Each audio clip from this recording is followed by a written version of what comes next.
हसन वल हुसैन सैयदा शबाब अहलिल जन्नह, दोनों शहजादे और सैयदा ज़ैनब हुजूर की ये शहजादी, तीनों आका की गोद में ये 5 साल पली। वो कंधों पर सवार करके मदीना की गलियों में हुसैन को दरअसल कूफे से दमिश्क का नेज़ों का सफर करा गए।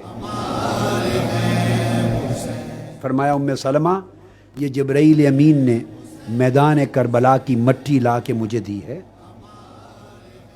और ये वो मैदान है जो मक्तल हुसैन होगा।